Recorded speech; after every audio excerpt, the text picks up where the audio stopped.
નમસ્તે દર્શક મિત્રો, હંમેશની જેમ આજે પણ આપણે 5 વાગે ગુજરાતને સ્પર્શતા જે મુદ્દાઓ લઈને રોજે રોજ આવીએ છીએ એમાંનો આજ એક મુદ્દો છે. એ મુદ્દો એવો છે કે દરેક ચૂંટણી વખતે રાજકીય પક્ષો અલગ અલગ સમાજનો કઈ રીતે ગેરઉપયોગ કરતા હોય છે અને એ સમાજ પણ આ રાજકીય પક્ષોના આથા કઈ રીતે એના કારણે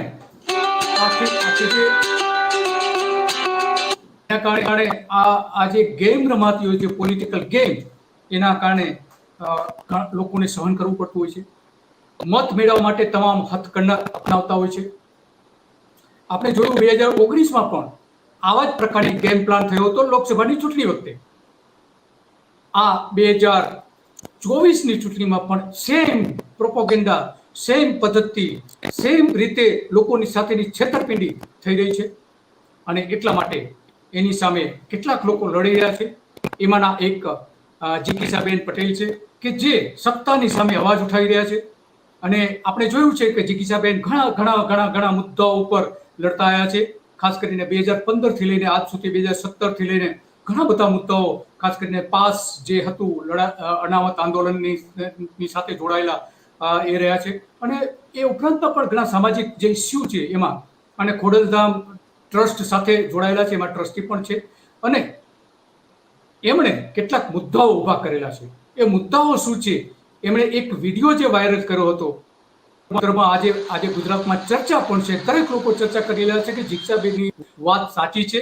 અને એટલા માટે દરેક લોકો પણ એમને મોરલી સપોર્ટ આપી રહ્યા છે અને એમની વાતને લોકો સુધી પહોંચાડી રહ્યા છે. વિડીયો દ્વારા, જે એમનો એક વિડીયો વાયરલ થયો છે, એ વિડીયો દ્વારા લોકો સુધી એ પહોંચી રહ્યા છે. જિગીશાબેન, તમારું સ્વાગત છે સત્ય ડેમાં. અને તમે સ્પષ્ટ વક્તા રહ્યો છો અત્યાર સુધી, અને સાચું કહેનારાઓમાં જે કેટલાક ગુજરાતના લોકો બચેલા છે એમાંના તમે એક છો કે જે સાચું લાગે એ કેવું, ભલે કોઈને ખોટું લાગતું હોય તો પણ સાચું લાગે એ કેવું. તો પેલા આપણે તમારો જે વિડીયો વાયરલ થયો હતો એ પેલા જોઈ લઈએ અને પછી એના ઉપર આપણે ચર્ચા પણ કરીએ. એમનો વિડીયો શું છે આપણે જોઈએ. નમસ્કાર, હું છું જિગીશા પટેલ. આજે સમાજલક્ષી એક મુદ્દો લઈને તમારી સામે ઉપસ્થિત થઈ છું અને એ ખૂબ જ જરૂરી છે. કારણ કે હું જ્યારે એક કાર્યકર તરીકે કામ કરતી હતી ત્યારે મને પણ સમાજના હોદ્દેદારો પાસે થોડી આશા હતી. અને આજે જ્યારે હું હોદ્દેદાર છું ત્યારે મારે આ બાબતે એક અવાજ ઉઠાવવો જોઈએ એવું મને લાગી રહ્યું છે. વધારે આડાવડી વાત ના કરતા હું ડાયરેક્ટ મુદ્દા ઉપર આવું છું. ગઈકાલે અમદાવાદની ખોડલધામ સમિતિ દ્વારા બધાને ફોન કરીને કહેવામાં આવ્યું કે 5 વાગે મિટિંગ છે. મિટિંગનો હેતુ શું છે એ કોઈને ફોન પર જણાવવામાં નહોતું આવ્યું. મિટિંગમાં ગયા પછી ત્યાં અમદાવાદ ખોડલધામ સમિતિના તમામ હોદ્દેદારો, કાર્યકર્તાઓ અને ટ્રસ્ટીઓ પણ હાજર હતા. સીએમ માનનીય ભૂપેન્દ્રભાઈ પટેલની અધ્યક્ષસ્થાને મિટિંગ બોલાવવામાં આવી હતી અને મિટિંગનો મુદ્દો હતો ચૂંટણી પ્રચાર. સામાજિક સંગઠન તરીકે રાજકીય ભાગ લેવો જોઈએ એવું માનું છું. તો તમારી પાસે સંગઠનની તાકાત છે તો તમે એવા લોકોને સપોર્ટ કરો જે આપણા સમાજના હોય અને જેને આપણા સમાજના સંગઠનની, આપણી એકતાની, આપણી તાકાતની જરૂર હોય. મુદ્દામાં એવું છે કે ચૂંટણી પ્રચારની તો વાત થઈ, પણ કોના?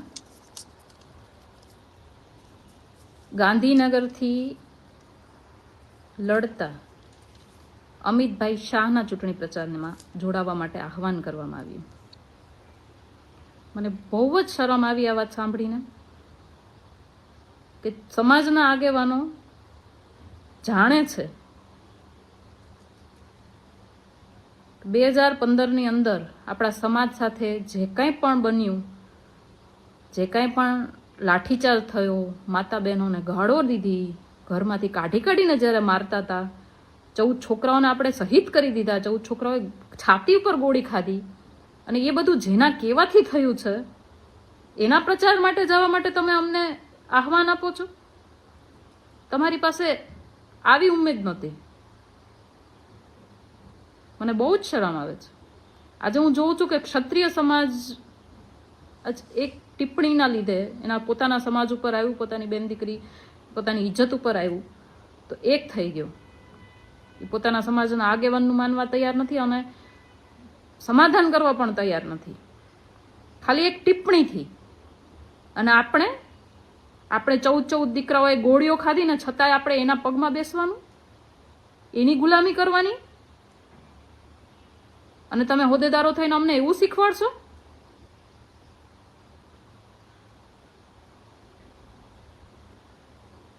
તમે આ સમાજને કઈ દિશામાં લઈ જઈ રહ્યા છો એકવાર વિચારો. તમે એવું સાબિત કરી રહ્યા છો કે કોઈ પણ માણસ આવી, કોઈ પણ સરકાર આવી, કોઈ પણ પ્રશાસન આવી, આપણા ઉપર ગમે તેવો અત્યાચાર કરી નાખે, આપણે ભૂલી જવાનું અને આપણે મીઠું મીઠું થઈ અને એની સાઈડ ઘૂસી જવાનું. તમે સમાજને બહુ ખરાબ દિશામાં લઈ જઈ રહ્યા છો. આ ન થવું જોઈએ. આપણા સમાજના ઘણા બધા ઉમેદવારો છે જે ચૂંટણી લડી રહ્યા છે, એને સપોર્ટ કરો. રાજકીય અનુભવ તમારે આવનારી પેઢીઓને આપવો છે તો એવા લોકો પાસે મોકલો જે આપણા સમાજના છે અને લડી રહ્યા છે. ત્યાં એને સપોર્ટ મળશે, ત્યાં એને અનુભવ પણ મળશે.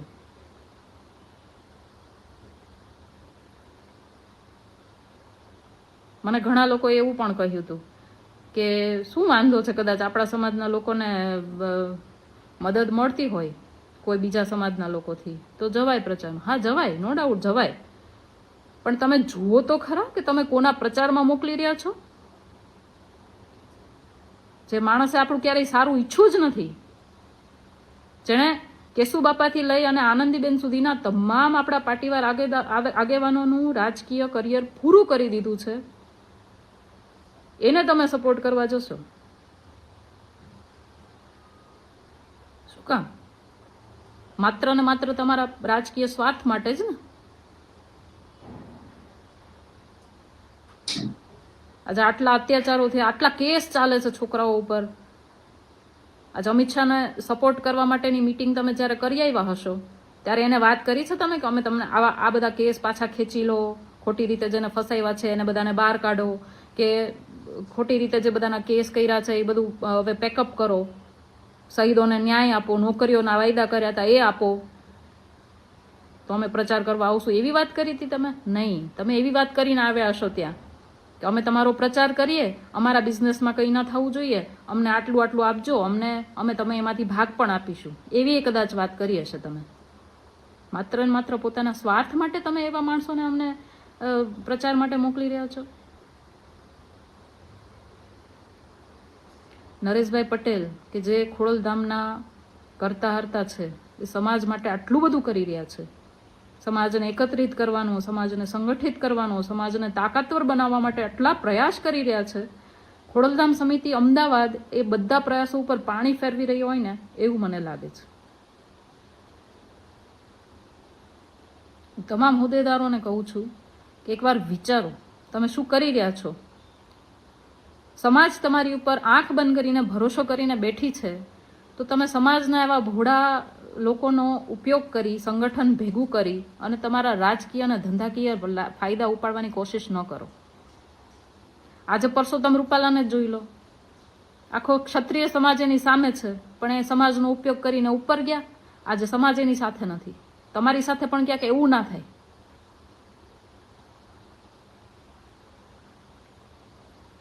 એટલે મહેરબાની કરી સામાજિક બિન રાજકીય સામાજિક સંગઠનોનો પોતાના સ્વાર્થ માટે ઉપયોગ રહેવા દેજો. હું આ પહેલી ને છેલ્લી વાર કહું છું, બાકી ખુલીને વિરોધ કરીશ. આ એક ચેતવણી સમજવી તો ચેતવણી સમજજો. ભલે મારી પાસેથી તમે હોદ્દો છીનવી લો, મને કોઈ જ વાંધો નથી, પણ મારા સમાજની હારે ક્યાંય પણ કાંઈ ખોટું થતું હશે તો હું બોલવામાં બાકી નહીં રાખું. જય હિન્દ, જય ભારત, જય મા ખોડલ, જય સરદાર. જિગીષાબેન, પહેલી વાત તો એ કે આટલી બધી હિંમત ક્યાંથી આવે તમારી પાસે કે જે એકદમ સાચું બોલી દઉં, સાચું જ કહી દઉં? કોઈ પણ સત્તા હોય કે સમાજ હોય એને સાચું કહી દઉં, આ હિંમત આવે છે ક્યાંથી? દિલીપભાઈ, જ્યારે તમે સામાજિક કાર્ય માટે નીકળ્યા હો અને તમારી પાસે કોઈ સ્વાર્થ ના હોય ત્યારે એ હિંમત આપોઆપ આવી જાય છે. અને હું તો ખોડલધામ સાથે જોડાયેલી છું. મારી ઉપર મારી મા બેઠી છે, મારી ખોડિયારમાં બેઠી છે, જે મારું રક્ષણ કરશે. હું ખોટી હશું તો મને સજા આપશે, હું સાચી હશું તો મને સાથ આપશે. એટલે મને એવું કોઈ જ ડર નથી. સાચી વાત કરવામાં શું ડર, શું ડરવાનું?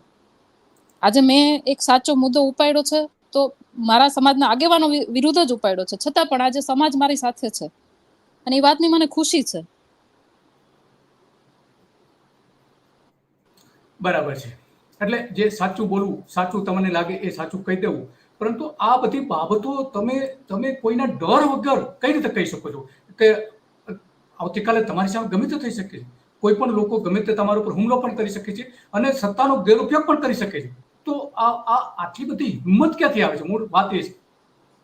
દિલીપભાઈ, ઘણા સમયથી ભારતીય જનતા પાર્ટીનું શાસન ચાલે છે અને એની નીતિ પણ એવી જ રહી છે કે લોકોને ડરાવી ધમકાવીને એનો અવાજ દબાવી દેવામાં આવે. પણ હું એક ક્રાંતિકારી વિચારધારા સાથે જોડાયેલી છું. 9 વર્ષથી અમે લોકો સરકારની સામે લડી રહ્યા છીએ.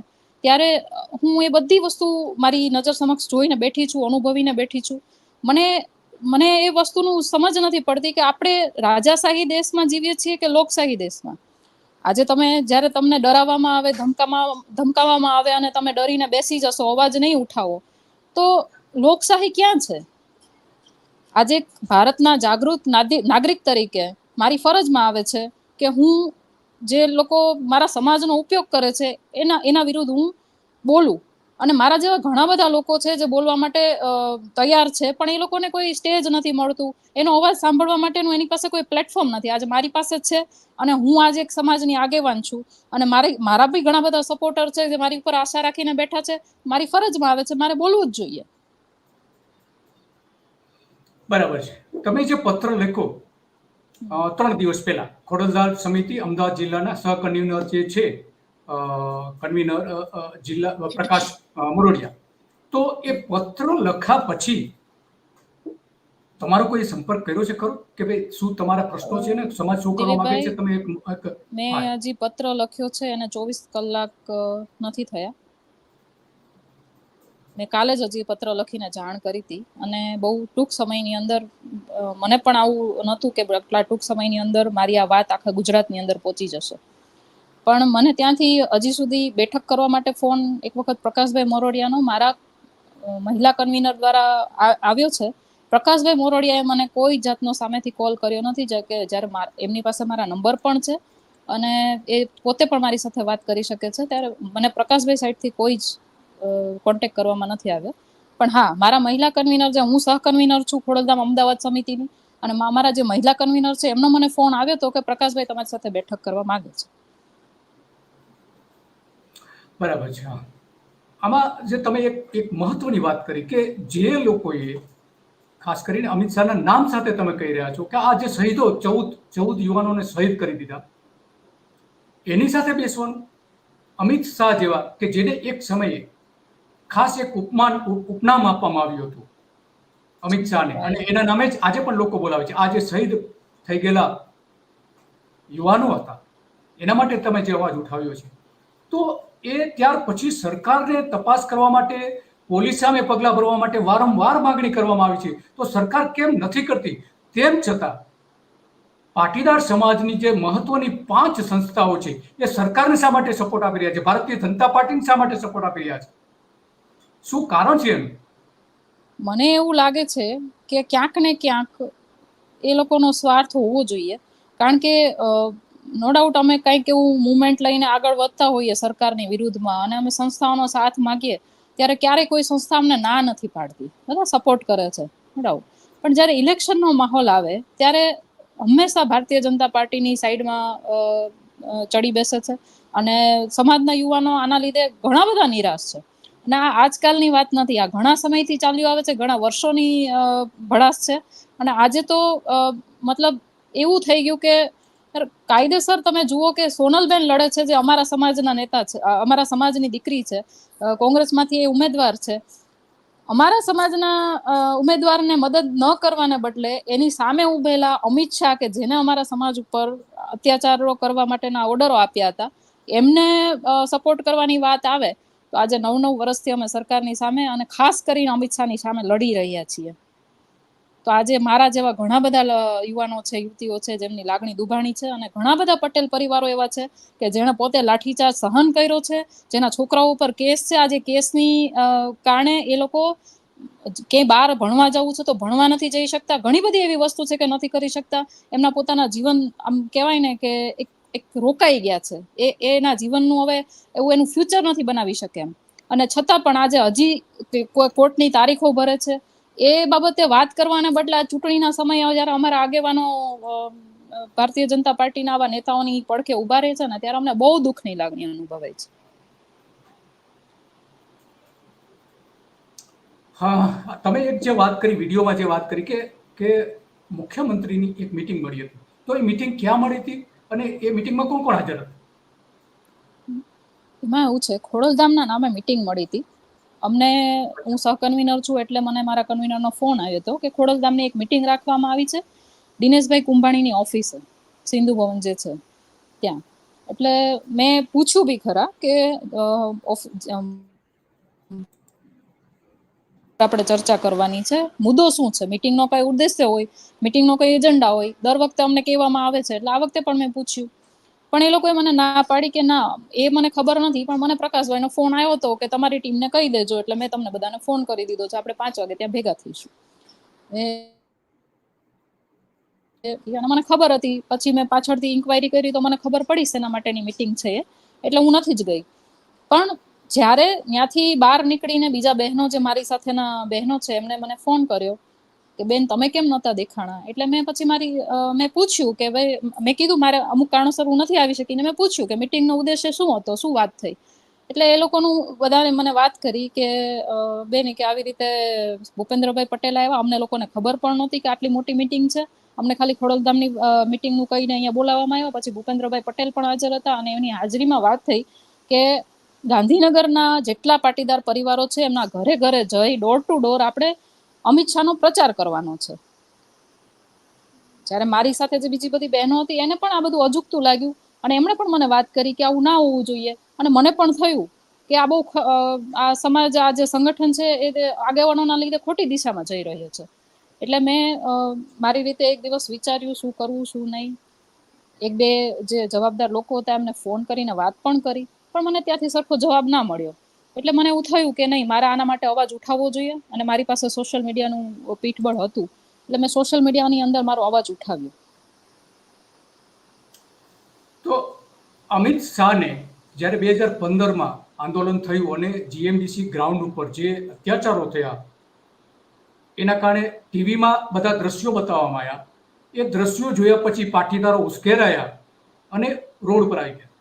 ત્યાર પછી પોલીસ ફોર્સને કોઈ ચોક્કસ વ્યક્તિએ આદેશ આપેલો કે લાઠીચાર્જ કરો.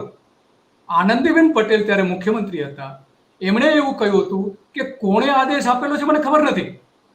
તો આ કોણ હતું? અને જેને તમે લોકો પાસના જે આગેવાનો હતા એ જનરલ ડાયર તરીકે એને સંબોધન કરતા હતા, એ તો કોણ હતું? આદેશ આપનાર કોણ હતું? દિલીપભાઈ, મને, તમને, મારા સમાજને અને કદાચ આખા ગુજરાતને ખબર છે કે આ આંદોલનની પાછળ એક રાજકીય રમત રમાઈ ગઈ, પાટીદારોને સત્તા ઉપરથી ઉતારવાની. એમાં આનંદીબેન પટેલ અને નીતિનભાઈ પટેલ બેયને હોમી દીધા. એ તમે પણ જાણો છો અને હું પણ જાણું છું. અને એના પછી જે સરકાર આવી, બરાબર છે, એ કયા સમાજમાંથી આવી, કોના સપોર્ટથી આવી, એ પણ આપણે બધા જાણીએ છીએ. અને હું ચોખ્ખું કહું છું ને કે જે ઓર્ડરો આપવામાં આવ્યા હતા એ અમિત શાહ દ્વારા જ આપવામાં આવ્યા હતા. અને આજ સુધી આખો સમાજ એને જનરલ ડાયર તરીકે એટલે જ સંબોધે છે કે અમિત શાહના લીધે જે અમારા સમાજ ઉપર જે અત્યાચારો થયા, જેના કહેવાથી અમારા સમાજને ઘરમાંથી કાઢીને એક જણાને લાઠીચાર્જ કરીને મારતા હતા, મા બહેનોને મન પડે એવી ગાળો દેતા હતા, મારાથી બોલાય નહીં એવી. પણ હું આજે તમારા માધ્યમ થ્રુ કહેવા માંગુ છું કે અમુક ઓબીસીના પોલીસ વાળાઓ એવા હતા કે જે અમને એમ કહેતા હતા, અમારા છોકરાઓને, કે તમારે ઓબીસી જોઈએ છે ને તો તમારી બેનને અમારી સાથે પરણાવી દો. આવા શબ્દો અમને બોલવામાં આવ્યા હતા. અને એમ છતાં આટલો ગોળીબાર થયો અને કારણ વગરના છોકરાઓને ગોળીએ દઈ દીધા છે જેનો કોઈ વાક જ નહોતો. તમે પણ જાણો છો કે પાટીદાર સમાજના પેલામાં ઘણા બીજા સમાજે લાભ લઈ અને ઘણું બધું સળગાવવાનું આ તે ઘણું બધું કર્યું છે. એમાં ખાલી પાટીદાર સમાજનું કર્યું છે. વાત નથી, ઘણું બધું થયું છે. પણ ભોગવ્યું તો અમારા સમાજે છે ને. અને જેના લીધે ભોગવ્યું છે, આજ એનો પ્રચાર કરવાની વાત આવે એ સંભવ જ નથી. પાટીદાર સમાજ આજે મારી સાથે ઉભો છે, એનો મતલબ એવો છે કે આજે 9 વર્ષ થઈ ગયા છે અમે સરકાર સાથે લડીએ છીએ. કદાચ અમારા આગેવાનોને એમ હશે કે યુવાનો આ બધું ભૂલી ગયા હશે, પણ અમે એ બધું ભૂલશું નહીં, ક્યારેય પણ નહીં ભૂલીએ. જ્યાં સુધી આ જિંદગી છે ત્યાં સુધી તો નહીં જ ભૂલીએ. તમને ભાજપનો વિરોધ નથી, પણ જેના ઈશારે આ અત્યાચાર થયો એના અમે કટ્ટર વિરોધી છીએ. એ માણસ તો આજે પણ નહીં, કાલે પણ નહીં. બરાબર છે. 2015 પછી તરત જ ચૂંટણી આવી હતી, જિલ્લા પંચાયત, તાલુકા પંચાયતની, અને એમાં મોટા ભાગની જિલ્લા પંચાયત, તાલુકા પંચાયત કોંગ્રેસને આવી. ત્યાર પછી 2017ની ચૂંટણી આવી, એમાં પણ 77 બેઠકો ભારતીય જનતા પાર્ટીને આવી. તો આ બધું જે કંઈ થયું છે ત્યારે એવું માનવામાં આવતું હતું કે પાટીદારોના ભાજપ સામેના, સરકાર સામેના આંદોલનના કારણે થયું હતું. અને 2019માં જેને તમે જનરલ ડાયર કહો છો, અમિત શાહને, એ 2019માં ગાંધીનગર બેઠક ઉપર ઉભા રહ્યા હતા. અને ત્યારે પણ એટલા જ મોટા પ્રમાણમાં એની સામે વિરોધ પણ થયો હતો, જે તમે આજે કરી રહ્યા છો.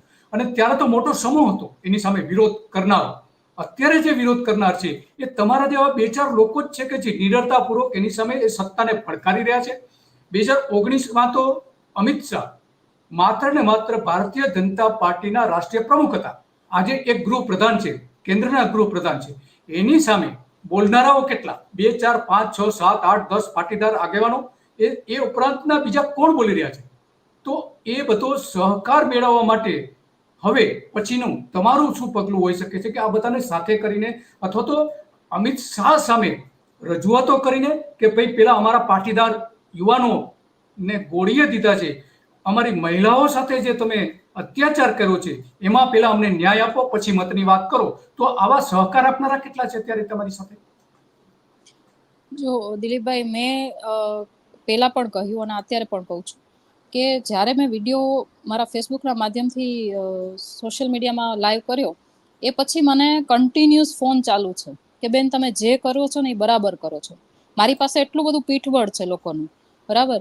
હા, કદાચ મારી જેવું સ્ટેજ કોઈ પાસે નહીં હોય, પણ ઘણા બધા લોકો એવા છે કે દિલમાં ભડાસ રાખીને બેઠા છે અને આખા ગુજરાતમાંથી મને એ બાબતનો સપોર્ટ મળ્યો છે.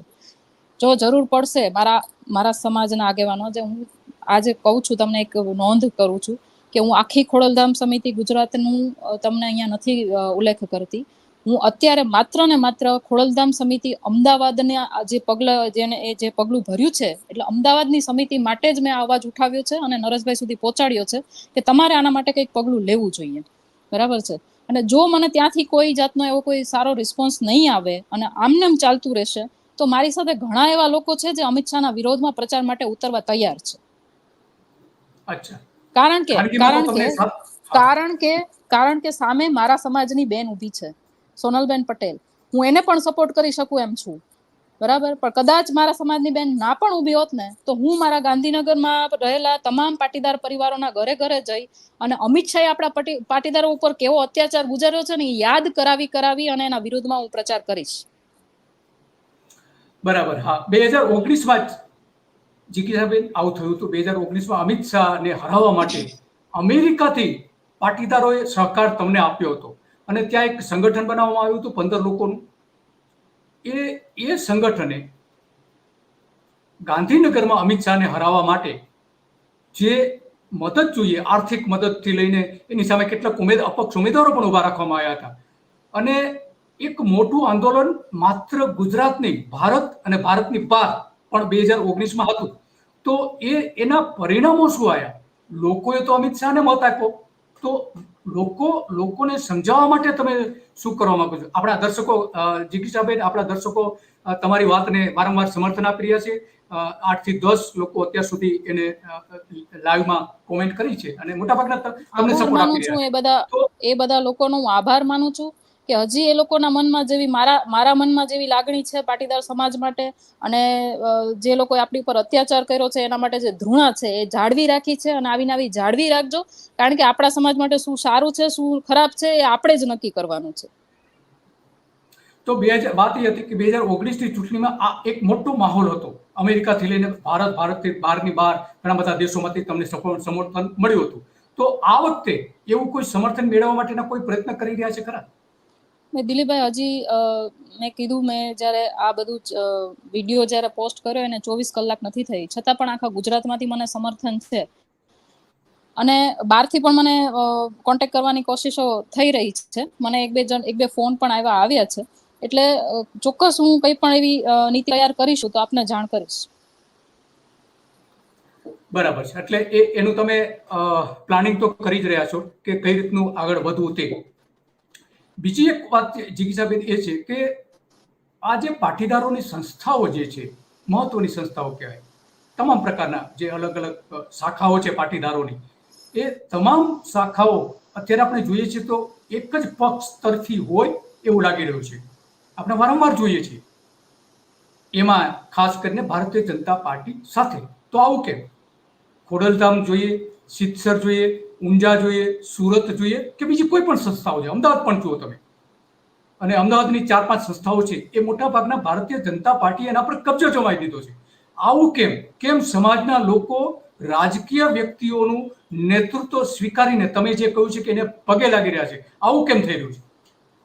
હવે એ બાબતે મને એવું લાગી રહ્યું છે દિલીપભાઈ કે સમાજના જે શ્રેષ્ઠીઓ છે, જે મોટા મોટા બિઝનેસો લઈને બેઠા છે, એ લોકોને ક્યાંક ને ક્યાંક બિઝનેસમાં કંઈ નુકસાની આવતી હોય, એના લીધે સરકાર સાથે સાઠગાંઠ રાખવી પડતી હોય એવું બની શકે. પણ કહેવાનો મતલબ એ છે કે સમાજના શ્રેષ્ઠીઓ, સમાજના આગેવાનો છો, તમારે પર્સનલી હું એમ કહું 24 કલાક તમે અમિત શાહની ભેગા રહો, અમને કોઈ જ વાંધો નથી. પણ સંગઠન એક એવી વસ્તુ છે જેની સાથે આખો સમાજ જોડાયેલો છે, સંસ્થાઓ એવી વસ્તુ છે એની સાથે આખો સમાજ સંકળાયેલો છે. તમે સમાજના સંગઠનનો કે સમાજની સંસ્થાઓનો ઉપયોગ કરી અને તમારા રાજકીય રોટલા ક્યારેય ન શેકી શકો. આવું કરવાથી આજે ઘણા બધા લોકો ફેંકાઈ ગયા છે સામાજિક સંસ્થાઓમાંથી, એમ ધીમે ધીમે ઘણા બધા ફેંકાતા જશે, તો ઘણા નવા ચહેરાઓ આવતા જશે. બરાબર છે. આ કે એક નવો એક ચીલો પણ ઉભો થઈ શકે છે. હમણાં સુરતમાં પણ કેટલાક લોકો ભેગા થયા હતા પાટીદારોના. તો એમાં પાટીદાર નેતાઓને ટ્રેન કરવા માટે ક્લાસ ચલાવવાની વાત છે કે એક ક્લાસ ચલાવીને નેતાઓ ઊભા કરવા. તો એ બધા નેતાઓને ઊભા કરવા માટે આવા કોઈ આંદોલનો ફરીથી થાય એવી કોઈ શક્યતાઓ ખરી? મને એવું લાગે છે કે જ્યારે પાટીદાર અનામત આંદોલનમાં હતા ત્યારે હું સ્પષ્ટ વાત કરું છું કે ત્યારે અમારી પાસે, જ્યારે અમે લોકો ગ્રાઉન્ડ લેવલ ઉપર નીકળ્યા હતા ને, ત્યારે સ્ટાર્ટિંગમાં અમારી પાસે એવું કોઈ પીઠબળ નહોતું. જેમ જેમ ધીમે ધીમે બધું પીઠબળ ભેગું થયું અને આંદોલન એક મોટું સ્વરૂપ લીધું, એના પછી ઘણા લોકોએ એક કહેવાય ને કે દિશાવિહીન રીતે પણ આંદોલન કર્યું છે અને દિશા સાથે પણ આંદોલન કર્યું છે.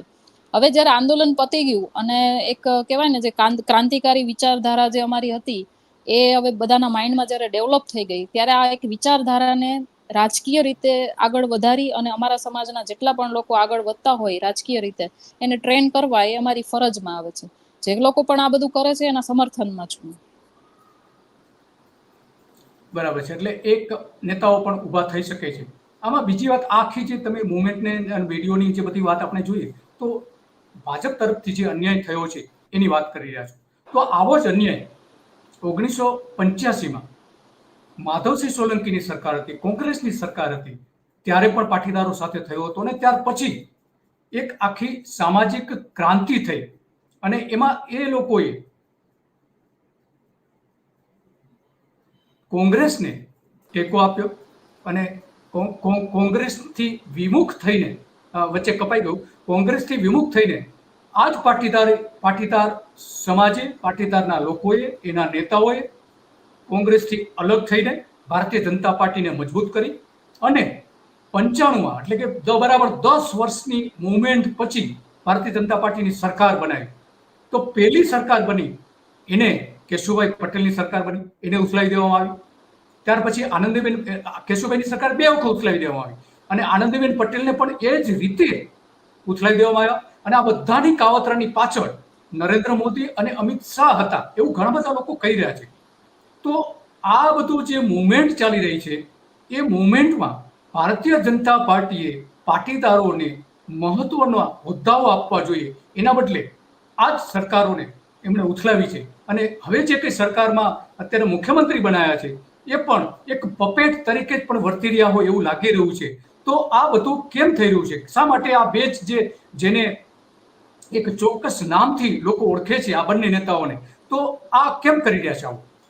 જે માધવસિંહે કર્યું એવું જ આ બંને નેતાઓ શા માટે કરી રહ્યા છે?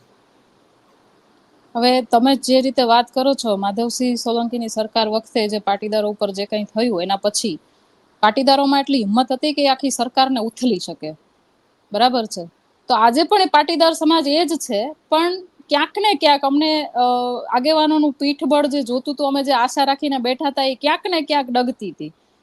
અમે અમારી રીતે જેટલી કઈ દિશા અમે જોઈ શકતા હતા એટલી દિશામાં અમે મહેનત કરી, પણ જ્યારે જ્યારે સમય આવ્યો ત્યારે આ જ આગેવાનો, ઘણી બધી વખત તમે જોયું હશે કે ચૂંટણીના સમયે તમામ સંસ્થાઓ આગેવાનો, સંસ્થાના આગેવાનો ભારતીય જનતા પાર્ટીના પેલામાં જતા રહે છે અને પોતાની ટિકિટો માટે, પોતાના ધંધાઓ માટે એની ગુલામી કરવા લાગે છે. હું દર વખતે કહું છું, જ્યારે જ્યારે પણ આવું બધું થાય છે ને ત્યારે હું દિલથી બોલું છું કે આ લોકોએ આવું બધું ના કરવું જોઈએ. સમાજને કોઈ પણ સંસ્થા છે એ સમાજ થકી છે, સમાજ સંસ્થા થકી નથી.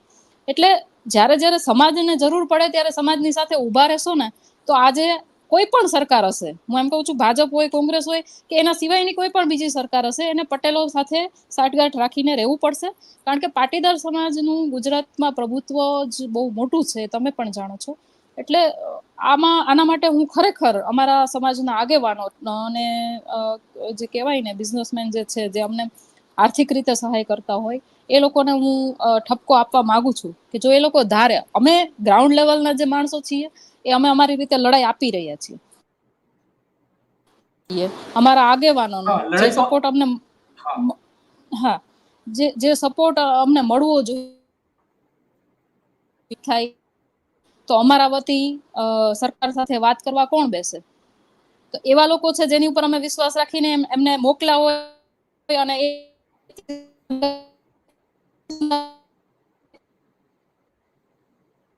કા પછી એવું થાય કે તમને બધી રીતે મદદ કરવાના વાયદા કર્યા હોય ને તમે એના વિશ્વાસે સરકારની સામે કંઈક મુવમેન્ટ ચાલુ કરો તો પાછળથી તમારું પીઠબળ ખેંચી લેવામાં આવે, ઉપરથી ઓર્ડર આવ્યો છે, હવે મારા ધંધામાં પ્રોબ્લેમ થાય એમ છે, હવે હું કરી નહીં શકું.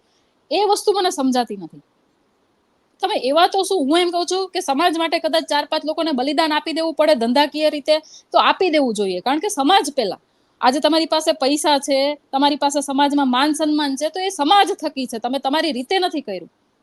આજે ખોડલધામ સમિતિ પણ ઊભી થઈ છે, તો એ જ્યારે ખોડલધામની સ્થાપના થઈ હતી ત્યારે એ આખા સમાજને લઈને સ્થાપના થઈ હતી. ખોડલધામ સમિતિ એ કોઈ એક માણસની જાગીર નથી, એ આખા સમાજને લઈને ચાલતી એક સંસ્થા છે.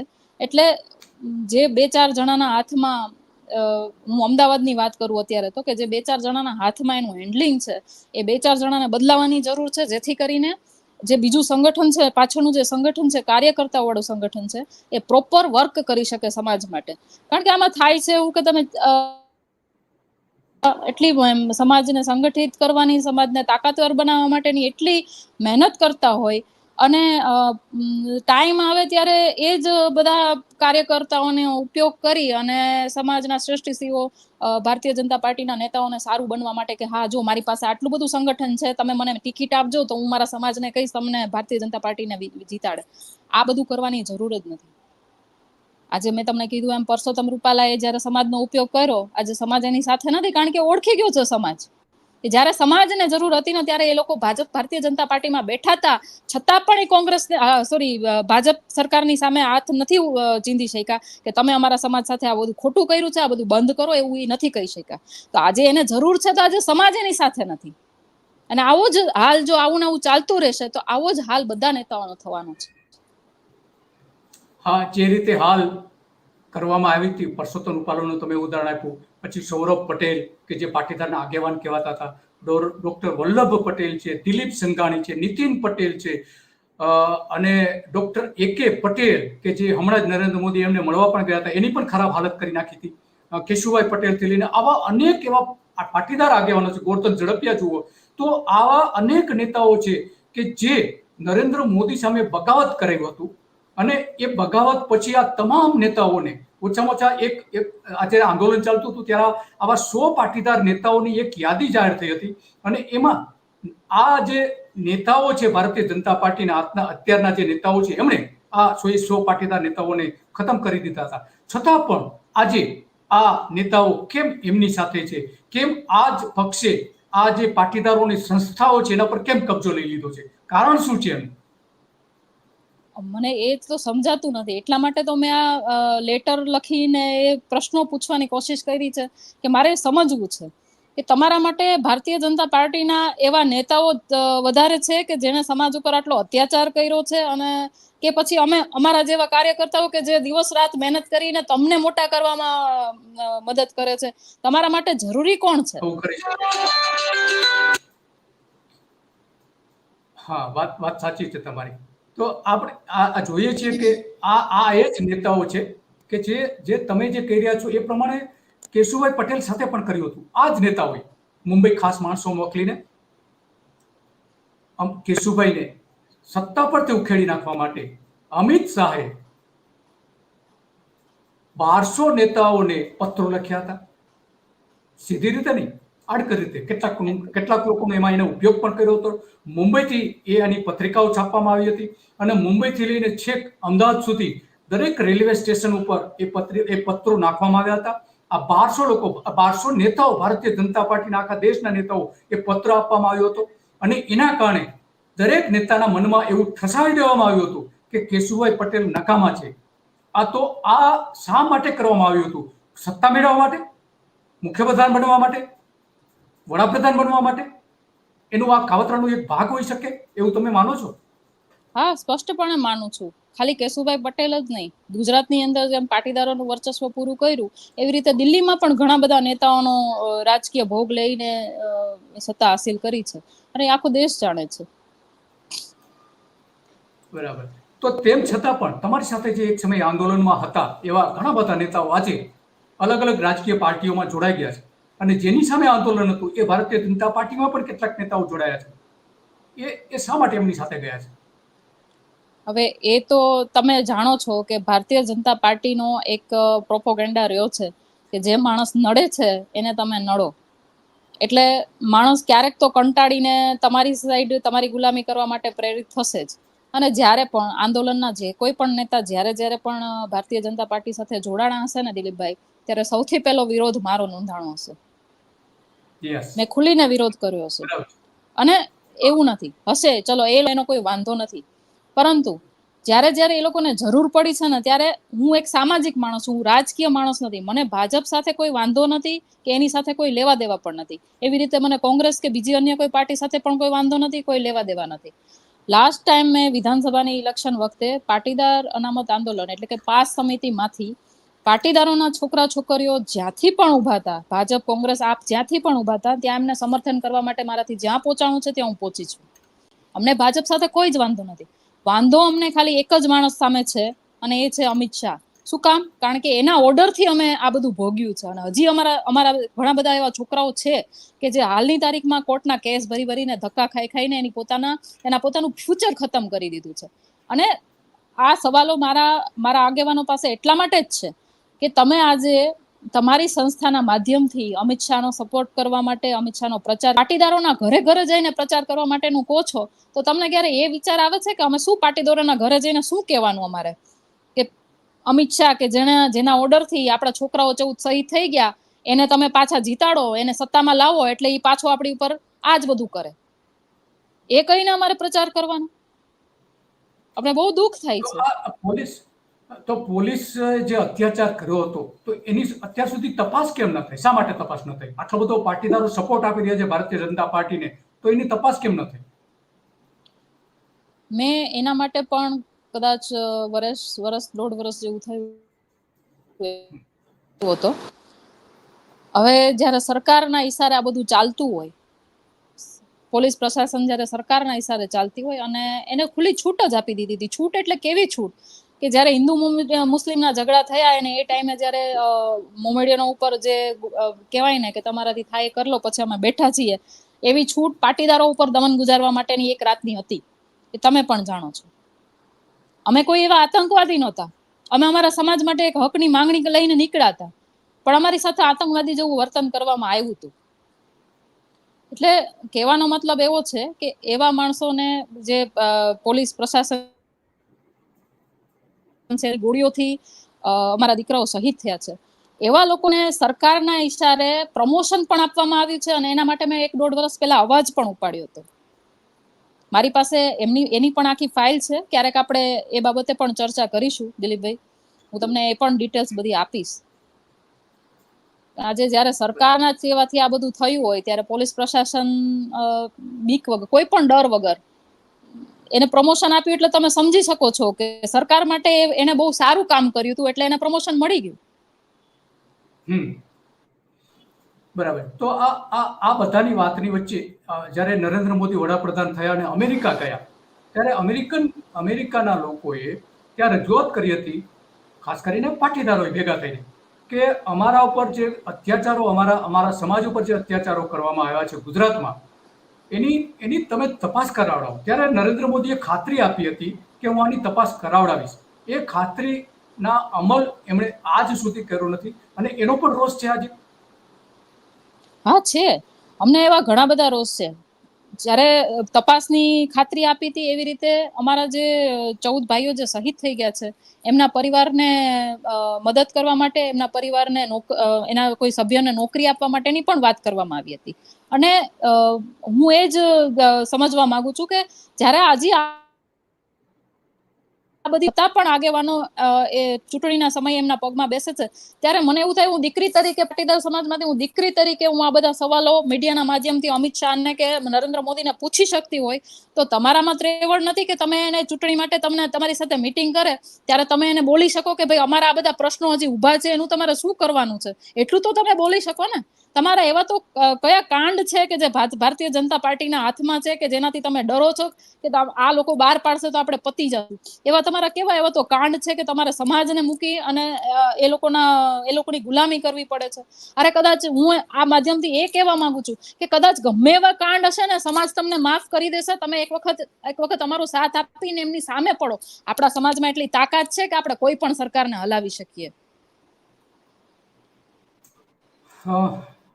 હા, એ તમારી વાત સાથે આપણા જે દર્શકો છે એ પણ વારંવાર કોમેન્ટ કરી રહ્યા છે, તો એની સાથે ઘણા બધા લોકો સહમત પણ છે તમારી વાત સાથે. તો આખી જે ઘટના જે બની છે 2015 અને ત્યાર પછીની રાજકીય ઘટનાઓ બની છે, અને વારંવાર આપણે જોયું છે કે નરેશ પટેલથી લઈને, બાબુ જમના પટેલથી લઈને, સિત્સરના જે કેટલાક નેતાઓ, જે સિત્સર ઉમિયાધામ છે, ઊંઝા મંદિર છે, એના જે અધ્યક્ષો છે, એ બધા ચેરમેન જે છે, એ ભારતીય જનતા પાર્ટીને શા માટે સપોર્ટ આપી રહ્યા છે? ભારતીય જનતા પાર્ટીના પીઠું કેમ બની ગયા છે બધા? મેં તમને કીધું એમ, પોતાના વ્યક્તિગત સ્વાર્થ માટે. કોઈને ટિકિટ જોઈએ છે, કોઈને પોતાનો ધંધો બચાવવો છે, કોઈને ગવર્મેન્ટ પ્રોજેક્ટમાં કમાવવું છે. ઘણા બધા એવા સ્વાર્થ છે. અને મારો મુદ્દો એ જ છે કે તમારે પર્સનલી તમારે જે સપોર્ટ કરવો હોય તમે કરો. હું કહું છું, તમે 24 કલાક અમિત શાહ ભેગા રહો, અમે તમને કોઈ દિવસ કંઈ નહીં કહીએ. પણ સમાજના એક સંગઠનના નામે તમે અમિત શાહનો પ્રચાર કરવાનું કહેશો તો સંગઠન તમારા કોઈના એકનું નથી. સંગઠન છે એ આખા સમાજનું સંગઠન છે, સંસ્થાઓ છે, આખા સમાજલક્ષી સંસ્થાઓ છે. અને એના મંચ ઉપરથી જ્યારે અમિત શાહનો કે આપણા સમાજ ઉપર અત્યાચાર કરનારા કોઈનો પણ સપોર્ટ કરવા માટે કે કોઈના મત વિસ્તારમાં જઈને એનો પ્રચાર કરવા માટેની માહિતી આપવામાં આવશે તો એ ક્યારે પણ સ્વીકારી નહીં લેવાય. એટલે આ જે ચૂંટણી છે 2024ની, અમિત શાહને હરાવવા માટેનો પ્રયત્ન કરશો તમે? હા, ચોક્કસ કરીશ. જ્યારે મારા સમાજની દીકરી ઊભી હોય અને જ્યારે અમારા ખોડલધામના કરતા હરતા એવા નરેશભાઈ અમને કીધું હોય કે, અને મીડિયામાં આવીને પણ નરેશભાઈ આ વાત કરી જ છે કે દરેક જગ્યાએ આપણો પાટીદારનો દીકરો હોવો જોઈએ. તો આજે મારા સમાજની દીકરી ત્યાં ઊભી છે, તો મારી ફરજમાં આવે છે ખોડલધામના એક હોદ્દેદાર તરીકે કે હું મારા સમાજની દીકરીને સપોર્ટ કરું.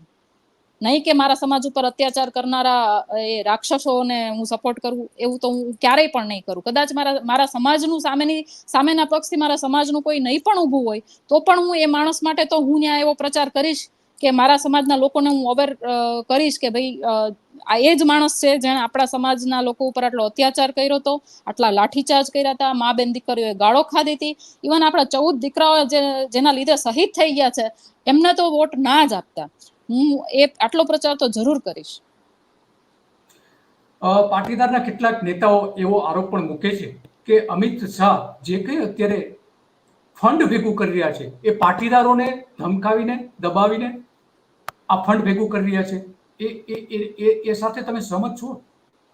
હા, જ્યારે હું આ બધું જોઉં છું કે કોઈના કોઈ કારણોસર એ લોકોને બળજબરીપૂર્વક કે કોઈ પણ રીતે સમાજનો ઉપયોગ કરીને જ્યારે ભાજપના નેતાઓને મંચ ઉપર લાવવા પડે છે, આજે પટેલોનો પણ કોઈ પ્રોગ્રામ હોય, પાટીદારોનું પણ કંઈ સંમેલન હોય, ત્યાં પણ અમે જોઈએ છીએ ઘણીવાર કે આવા ભાજપના નેતાઓ ત્યાં ઉપસ્થિત રહેતા હોય છે અને એક કહેવાય ને કે યુવાનોને એક ભારતીય જનતા પાર્ટી સાઈડ એક જોડવાની દિશામાં ઘણી વખત વાત કરતા હોય છે. ત્યારે અમને ઘણી વખત એવું થાય છે કે ક્યાંક ને ક્યાંક આ લોકો ક્યાંક દબાતા હશે, જેના લીધે આ લોકોને એને રાજકીય સપોર્ટ આપવો પડે છે, આર્થિક સપોર્ટ આપવો પડે છે, ક્યાંક તો કંઈક દબાતું હશે તો જ આ બધું હોય. બાકી સમાજ સર્વશ્રેષ્ઠ છે, સમાજ સૌથી પહેલા હોવો જોઈએ અને એ અમારે આગેવાનોને ના શીખવાડવાનું હોય. આગેવાનો અમને સલાહ આપતા હોય એને બદલે આજે અમારે આગેવાનોને સલાહ આપવી પડે છે ને, એ મારા માટે બહુ શરમજનક વાત છે.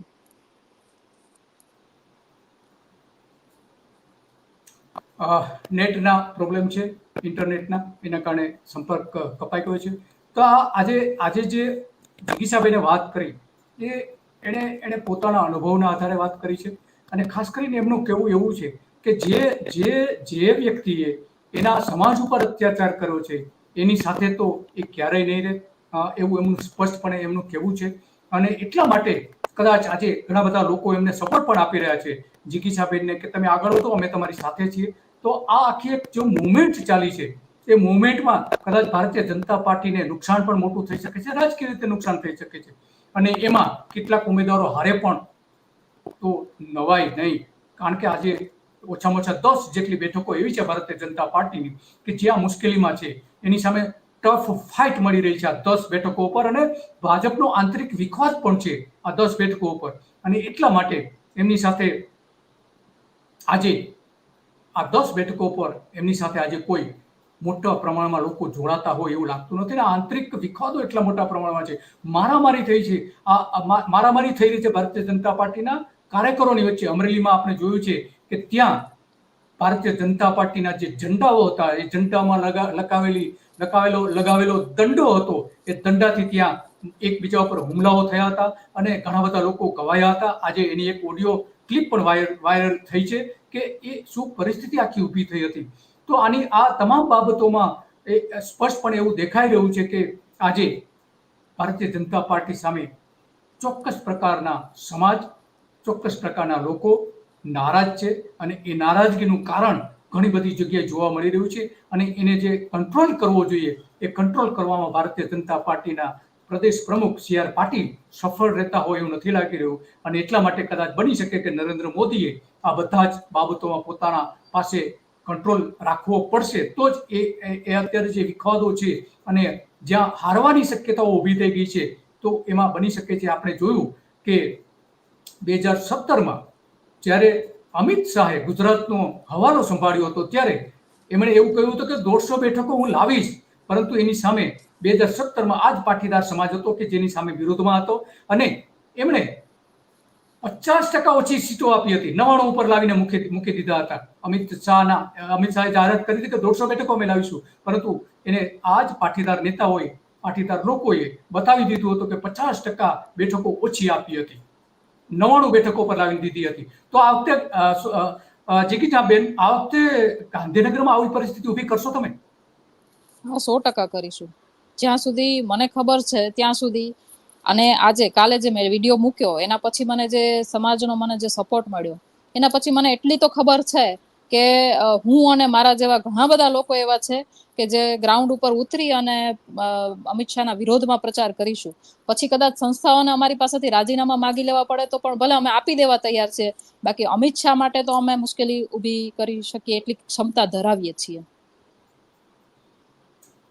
એમને હરાવવા માટેની મુશ્કેલી. હા હા હા હા, તો આખું તમારું સંગઠન જે છે એની સાથે એના વિરોધમાં કામ કરશે? હા કરશે.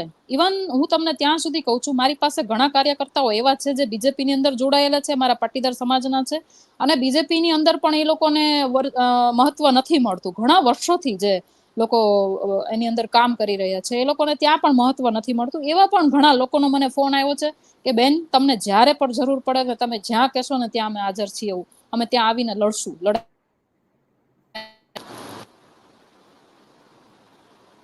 એટલે તમને સપોર્ટ તો તારે બાજુથી પહેલા પણ મળતો અને અત્યારે પણ હા મળી રહ્યો છે. એના ઉપરથી તો મળી રહ્યો છે. આપણે જોઈ શકીએ છીએ. બીજો કે ખાસ તમારો હવે પછીનો પ્રોગ્રામ શું છે અમિત શાહની સામે બાયો ચડાવવા માટેનો? હું હજી 2 દિવસ રાહ જોવા માંગુ છું. મારી સંસ્થા જે છે ખોડલધામ સમિતિ અમદાવાદ, એમની સાઈડથી હું 2 દિવસ રાહ જોવા માંગુ છું કે એણે જે નિવેદન આપ્યું છે અમિત શાહ માટે પ્રચાર કરવાનું, એ નિવેદનને ફેરવી નાખે અને સમાજના લોકો જ્યાંથી ઊભા છે, એમાં સોનલબેન પણ આવી ગયા જે અમિત શાહની સામે ઊભા છે, એમ તો વાત ઠીક છે. બાકી પછી અમે આગળની રણનીતિ તૈયાર કરીશું અને તમને જાણ કરીશું કે આગળ અમે લોકો શું કરવાના છીએ. પણ હા, એક વસ્તુ છે કે હવે જે કંઈ પણ અમારા સમાજનો ઉપયોગ કરે છે, જે કોઈ પણ અમારા મંચનો ઉપયોગ કરે છે, અને એમાં જે કોઈ પણ આગેવાનો પણ સંડોવાયેલા છે, એને અમે હવે સહન નહીં કરી લઈએ. અમે ખુલીને સામે આવીશું. અત્યાર સુધી એવું હતું કે અમને એમ થતું હતું કે અમારા સમાજનું જ બોલીશું, એ ખરાબ લાગશે, ખોટું કોઈ હસી ઉડાવશે, એટલે અમે શાંતિથી બેઠા હતા. પણ હવે અમને જ એવું લાગી રહ્યું છે કે આ બધું સહન કરવાના લીધે આગેવાનો છે એ આપણો ઉપયોગ કરી રહ્યા છે. એટલે હું આજ તમારા માધ્યમથી બધાને કહેવા માંગુ છું કે સામાજિક મંચ ઉપરથી તમારી રાજકીય અને આર્થિક જે તમારા ધંધાકીય રોટલા શેકવાનું જે ચાલુ કર્યું છે ને તમે, એ મહેરબાની કરીને બંધ કરી દેજો. નહીતર અમિત શાહનો જે વિરોધ થાય છે ને એની સાથે તમને પણ અમે એવો જ વિરોધ કરી અને તમને પણ જે તમને અમે આપ્યું છે ને એ પણ અમે છીનવી લેશું. આભાર તમારો જિગીષાબેન. ઘણી બધી તમે એકદમ સ્પષ્ટ વાત કરી. આટલી સ્પષ્ટતાથી આજે ગુજરાતમાં કોઈ વાત નથી કરતું. ખાસ કરીને જ્યારે સત્તા પર બેઠેલા હોય એ લોકો સામે તો ક્યારેય વાત આ રીતે તો કોઈ કરતું નથી. અને ઘણા બધા દબાણ પણ આવતા હોય છે આ રીતની વાત કરવામાં. તો બની શકે કે તમારી સામે અમિત શાહ અને એની જે ટોળકી છે એ તમારા ઉપર દબાણ લાવી શકે, અથવા તો તમને પ્રેશર કરી શકે, તમને તમારી સામે મુશ્કેલીઓ પણ ઊભી કરી શકે છે. તો એની સામે શું કરશો તમે? મને મારા સમાજ ઉપર વિશ્વાસ છે, અને જ્યારે પણ આવી મુશ્કેલીઓ આવી છે ને, ભગવાનની દયા છે કે જ્યારે અમારા બીજા લોકો પર જ્યારે મુશ્કેલી આવી હતી ને ત્યારે અમે સક્ષમ હતા એ લોકોને સપોર્ટ કરી અને જે તે ટાઈમે અમે સરકારની સામે લડતો આપી હતી. અને હજી પણ મને મારા સમાજ ઉપર એટલો ભરોસો છે કે જ્યારે હું સમાજના હિત માટે કંઈ અવાજ ઉઠાવતી હોઉં ને ત્યારે મારો સમાજ મારી પડખે ઊભો હશે. અને સૌથી વધારે મને ભરોસો છે મારા ભગવાન ઉપર, મારા માતાજી ઉપર, જે ખોડલધામ અને જેની સાથે હું સંકળાયેલી છું. ભગવાન માતાજી એવું કંઈ થવા નહીં દે. એને જે કરવું હોય એ કરી લે. હું મેન્ટલી બધી રીતે પ્રિપેર છું. એને જે કંઈ પણ મને નુકસાન પહોંચાડવું હોય એ પહોંચાડી શકે છે. હું કોઈ જ સત્તાધીશ સરકારોથી બીતી નથી. અને આજે ભાજપની સરકાર હોય, કાલે ગમે તે બીજી કોઈ પણ સરકાર આવશે, જિગીષા પટેલનો અવાજ છે એ બુલંદ જ રહેવાનો છે. આભાર જિગીષાબેન, તમારો ખૂબ ખૂબ આભાર. સત્યડે સાથે તમે જોડાયા અને સ્પષ્ટ વાત કરી, લોકોના હિતની તમે વાત કરી, તમારા સમાજની વાત કરી, એ બદલ ખૂબ ખૂબ આભાર તમારો.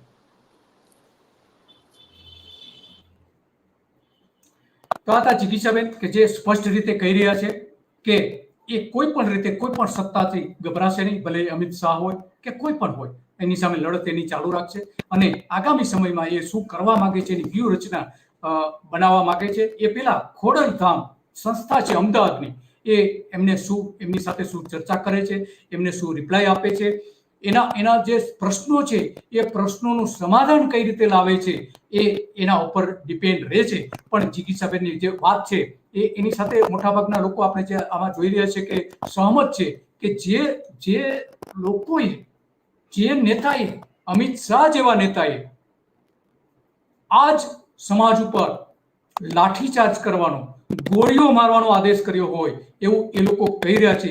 અને હવે એના ચૂંટણી પ્રચાર માટે આ જ નેતાઓ, ખોડલ ટ્રસ્ટના નેતાઓ અમદાવાદના, એ એમને સૂચના આપી રહ્યા હોય કે તમારે અમિત શાહનો પ્રચાર કરવો છે, ત્યારે આ બધાની લાગણી ઘવાય એ સ્વાભાવિક છે. અને એટલા માટે એનો વિરોધ આજે પણ ચારે બાજુ જોઈ રહ્યા છે. અને એનું આગેવાની આ વખતે થોડી બદલાઈ રહી, એનું સ્વરૂપ પણ બદલાઈ રહ્યું હોય એવું લાગે છે. જે રીતે 2017-2019 અમિત શાહ સામે વિરોધ હતો, એવો જ વિરોધ આ વખતે મોટા પ્રમાણમાં જોવા નથી મળતો. એ તો હકીકત છે જ, પરંતુ એની સામે અવાજ ઉઠાવનારાઓ પણ છે જ.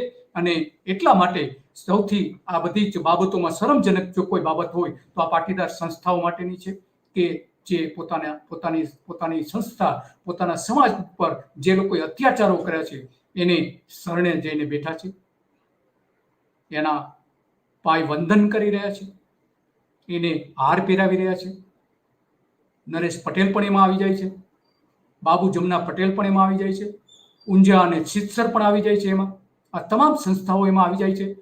અને નરેશ પટેલ ફરી એકવાર આ જ રાજકારણીઓના પગ પંપાડી રહ્યા છે. દર ચૂંટણીમાં એ બહાર આવે છે અને ભારતીય જનતા પાર્ટીને જીતાડવા માટેના તમામ પ્રયત્નો કરે છે. શું મજબૂરી છે નરેશ પટેલની? શું છે ઊંઝા મંદિરના ટ્રસ્ટીઓની મજબૂરી? શું છે સિત્સર મંદિરના ટ્રસ્ટીઓની મજબૂરી? શા માટે આવું કરી રહ્યા છે? એનો જવાબ લોકો સારી રીતે જાણે છે. અને રાજકારણે જે ભરડો લીધો છે આ સામાજિક સંસ્થાઓ ઉપર, એનો રોષ હવે નવી પેઢીમાં દેખાઈ રહ્યો છે. એ રોષ આ જ નેતાઓ સામે ઊભો થાય એ પહેલા એ નેતાઓએ યુવા પેઢીને પોતાનું નેતૃત્વ સોંપી દેવું જોઈએ. બને એટલી વહેલી તકે રાજીનામા આપી દઈને આ યુવાન નેતાઓ છે એને આ સંસ્થાઓનું સંચાલન સોંપી દેવું જોઈએ. એ ખોડલધામ હોય, ઊંઝા હોય કે કોઈ પણ હોય, કારણ કે એમાં રાજકીય સડો પેસી ગયો છે. અને એ સડો દર ચૂંટણીમાં દેખાઈ રહ્યો છે. અને દરેક ચૂંટણીમાં ભારતીય જનતા પાર્ટીને જીતાડવા માટેની અપીલો કરે છે. નરેશ પટેલે જામનગરમાં હમણાં જ થોડા દિવસ પહેલા જ જામનગરમાં જઈને કહ્યું કે ભાજપે પાટીદારોને ટિકિટો આપી છે. શા માટે નરેશ પટેલે દર વખતે આવું કહેવું પડે છે? શા માટે ઊંઝાએ કહેવું પડે છે? શા માટે સિત્સરે અપીલ કરવી પડે છે? આ અનેક સવાલો એની સામે થઈ રહ્યા છે આજે. અને આ જ નેતાઓ જે છે એમાં સિત્સરમાં જે આંદોલન પણ થયું હતું, જિગ્નેશ કાલાવડીએ આંદોલન કર્યું હતું, એની સાથે ઘણા બધા બીજા લોકો પણ જોડાયા હતા. અને એમાં સિત્સરના મેનેજિંગ ટ્રસ્ટી એવું કેવું પડ્યું હતું કે હું આ સંસ્થામાંથી રાજીનામું આપી દઈશ. રાજીનામા આપવાની ફરજ પાડી હતી. આવા નેતાઓ, યુવાન નેતાઓ હવે દરેક સંસ્થાઓમાં સક્રિય થયા છે. અને એના કારણે જે રાજકીય પીઠું બની ગયા છે આ સંસ્થાઓમાં, માત્ર પાટીદારો જ નહીં, તમામ જ્ઞાતિની સંસ્થાઓમાં રાજકારણ પેસી ગયું છે. એ રાજકારણનો શુદ્ધિકરણ કરવાની જરૂર છે કે ત્યાં માત્ર ને માત્ર એ સમાજના આગેવાનો જ હોય, કોઈ પણ રાજકીય પક્ષના કાર્યકર હોય, રાજકીય પક્ષના સભ્ય હોય, એને આવી સંસ્થાઓ ઉપર જવાબદારી ન નિભાવવી જોઈએ. એવા દરેક સંસ્થાઓએ પોતાનું બંધારણ સુધારીને એ જ્યાં સુધી નહીં કરે ત્યાં સુધી આ રાજકીય ઉપયોગ એનો થતો રહેવાનો છે. અને જ્યાં સુધી રાજકીય ઉપયોગ થતો રહેશે ત્યાં સુધી એની સામે અવાજ ઉઠાવનારાઓ પણ આ રીતે ઊભા થતા રહેશે. બસ આજે તો આટલું જ. અને આવતીકાલે પણ આ જ કોઈ મુદ્દાઓ ઉપર સાથે લઈને તમારી વચ્ચે